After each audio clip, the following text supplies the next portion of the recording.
dalam proses pengejaran. Semoga bisa tertangkap dan kita segera bisa teruskan untuk penyelidikan dan penyidikan. Nanti katanya ada apa tersangka yang meninggal. Apakah itu benar tersebar kemarin di media sosial? Menanggapi isu tersebut di depan rekan-rekan, dari 8 tersangka yang sudah kita amankan seluruhnya ada di depan kita. Dan kemarin memang saya juga mendapatkan beberapa pertanyaan dari masyarakat, apakah ada salah satu tersangka yang inisial T itu diisukan meninggal dunia, yang bersangkutan ada di sisi paling kanan ini, masih dalam keadaan sehat dan tidak sesuai dengan isu yang beredar. Demikian. dan itu kan ada 3 orang. Nah, jika mereka tidak menyerah, apakah akan dilakukan tindakan tegas terukur? Dan Kita untuk tahap awal tetap proses penegakan hukum, mencari dan menangkap pelaku dan memproses hukum dari para tersangka tersebut. artinya jika melakukan perlawanan, tindakan tegas terukur akan diberlakukan begitu? Kalau ada perlawanan, memang itu diatur dalam undang-undang untuk proses pembelaan diri. Tetapi tahap awal kita tetap upaya kami mencari, menangkap dan memproses lebih lanjut. Perkembangan penyelidikan dan penyidikan kasus pembunuhan anggota Polri, anggota Polda Kalimantan Tengah yang terjadi pada hari Jumat kemarin. Jadi seperti yang sudah disampaikan kemarin, hari Sabtu siang pada saat rilis yang pertama, dari kejadian yang ada kita sudah berhasil mengamankan 8 orang. Dari 8 orang tersebut, 6 orang kita naikkan statusnya sebagai tersangka pada kasus pembunuhan anggota Polri. Kemudian yang kedua, hasil pemeriksaan lebih lanjut, kita proses pidana penyalahgunaan narkoba dan saat ini sedang ditangani oleh Satres Narkoba Polresta Palangkaraya. Pada kesempatan sore hari ini, rekan-rekan sekalian, hasil olah TKP kemudian juga hasil pemeriksaan para saksi, kita mendapatkan tambahan lagi pelaku sejumlah 2 orang. Kita sudah amankan dan kita sudah lakukan pemeriksaan. Dari keterangan para pelaku dan saksi, kita sudah meriksa untuk pelaku 8 orang pelaku yang sudah kita amankan, kemudian juga dari 2 pelaku penyalahgunaan narkoba, ditambah dengan saksi-saksi yang ada. Kita mendapatkan kronologis awal, jadi korban yang anggota Bidokes tersebut datang ke lokasi, kemudian meminta uang dan meminta sabu. Dari sana uang dikasih, kemudian juga pertama terjadi cekcok mulut, setelah itu juga dikasih sabu 0,5 G. Dari situ kemudian korban berjalan dari TKP yang pertama ke TKP yang kedua, masih terjadi cekcok mulut. Setelah itu ada salah satu pelaku yang menghampiri dan akhirnya terjadi perkelahian. Nah, dari sana rekan-rekan yang lain dari rekan-rekan pelaku yang sudah kita amankan ini juga melihat temannya berkelahi, membantu. Kemudian korban merasa terdesak dan masuk ke air, ke rawa-rawa. Di situ dikejar sampai ke dalam, korban uang dikasih, kemudian juga pertama terjadi cekcok mulut, setelah itu juga dikasih sabu 0,5 G. Dari situ kemudian korban berjalan dari TKP yang pertama ke TKP yang kedua, masih terjadi cekcok mulut. Setelah itu ada salah satu pelaku yang menghampiri dan akhirnya terjadi perkelahian. Nah, dari sana rekan-rekan yang lain dari rekan-rekan pelaku yang sudah kita amankan ini juga melihat temannya berkelahi, membantu. Kemudian korban merasa terdesak dan masuk ke air, ke rawa-rawa. Di situ dikejar sampai ke dalam, korban berusaha lari lagi dari TKP 2 ke TKP 3. Di sana terjadi pemukulan, kemudian juga penganiayaan menggunakan kayu, ada juga palu, kemudian juga terjadinya tembakan menggunakan airsoft gun sejumlah 5 kali. Proyektil yang bersarang di tubuh korban ada 2.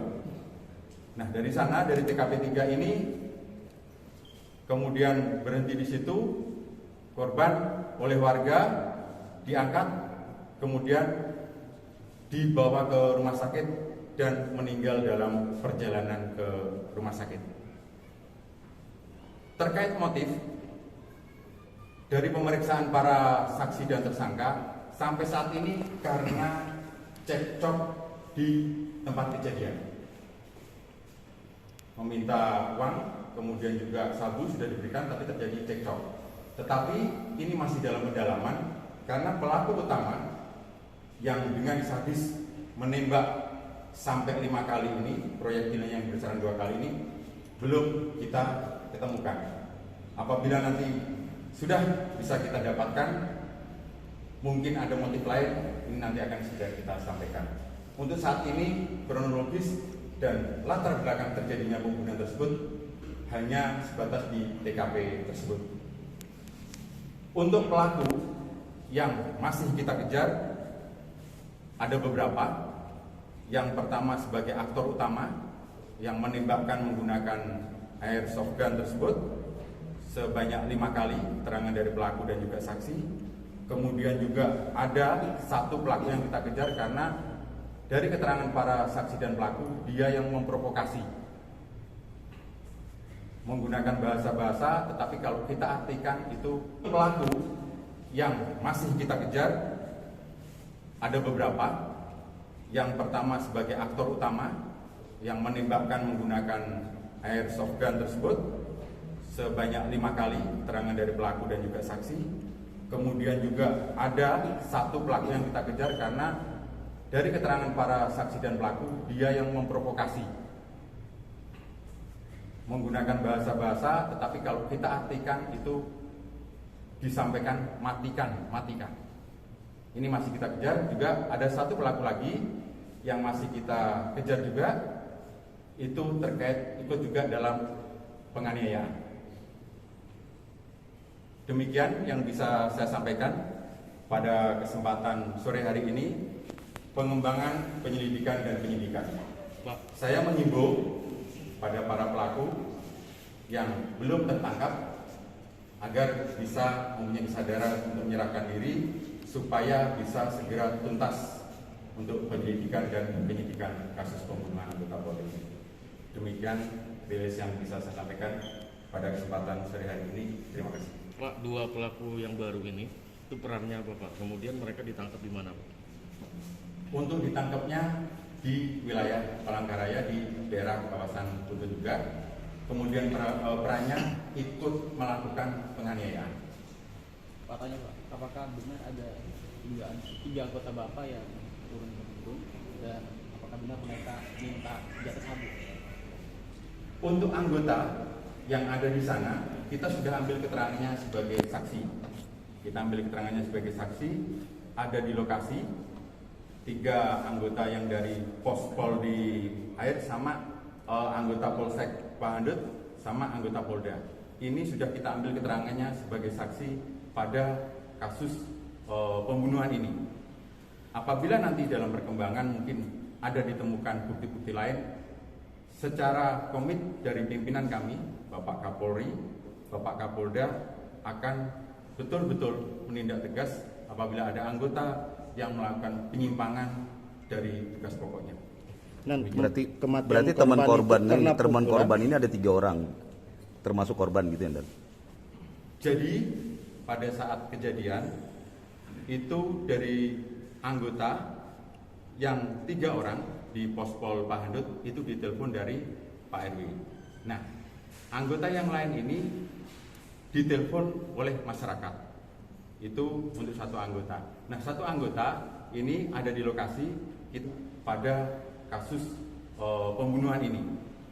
Apabila nanti dalam perkembangan mungkin ada ditemukan bukti-bukti lain, secara komit dari pimpinan kami, Bapak Kapolri, Bapak Kapolda akan betul-betul menindak tegas apabila ada anggota yang melakukan penyimpangan dari tugas pokoknya.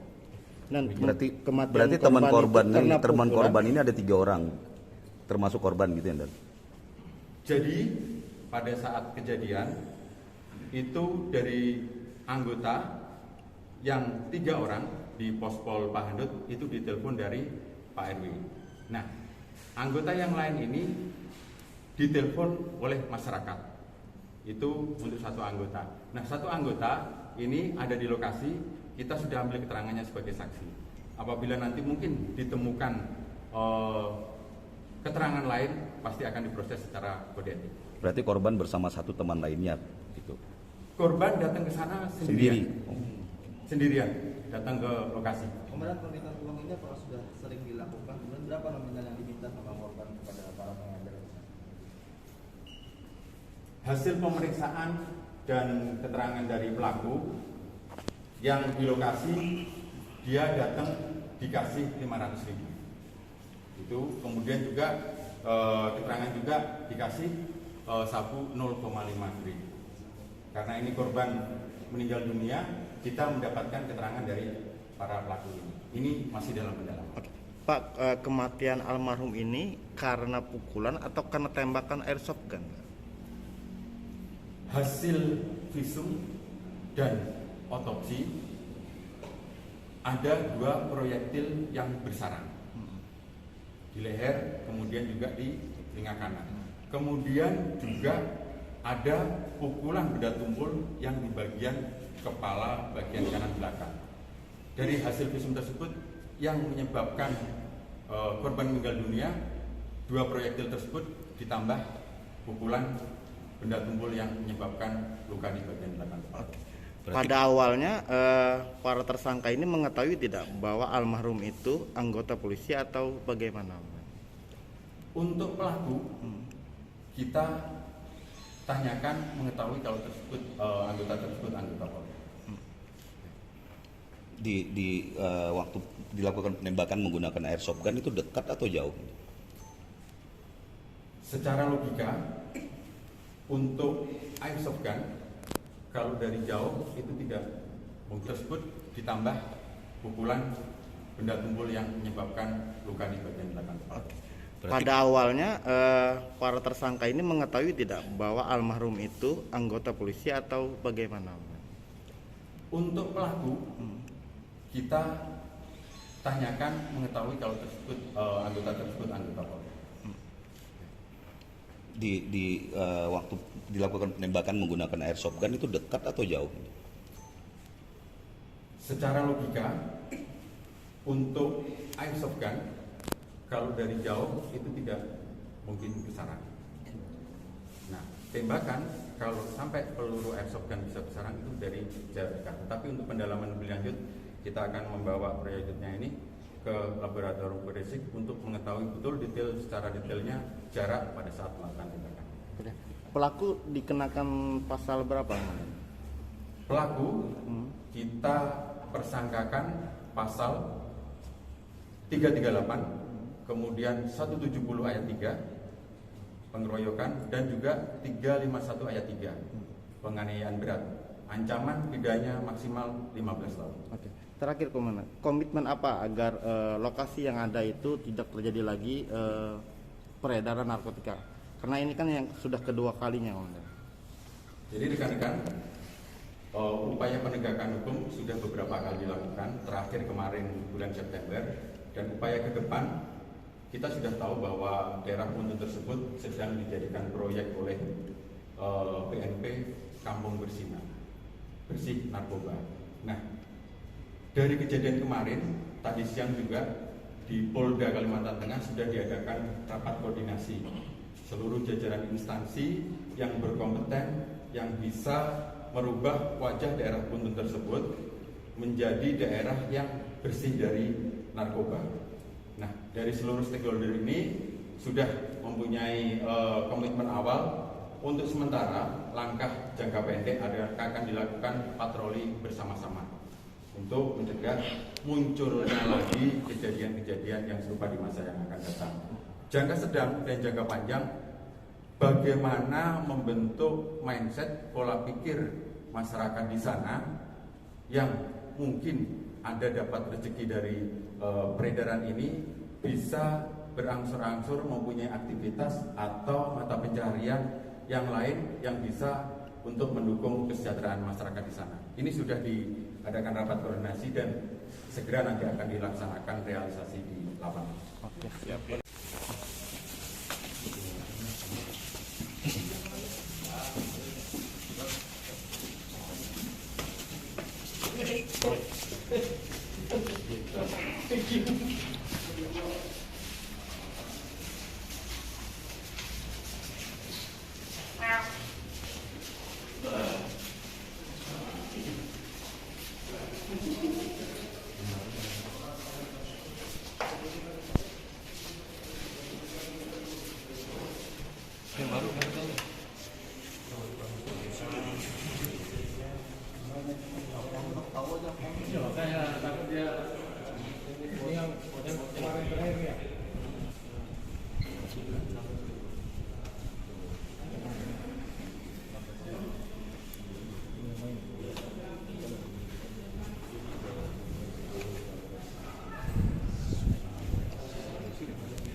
Hehehe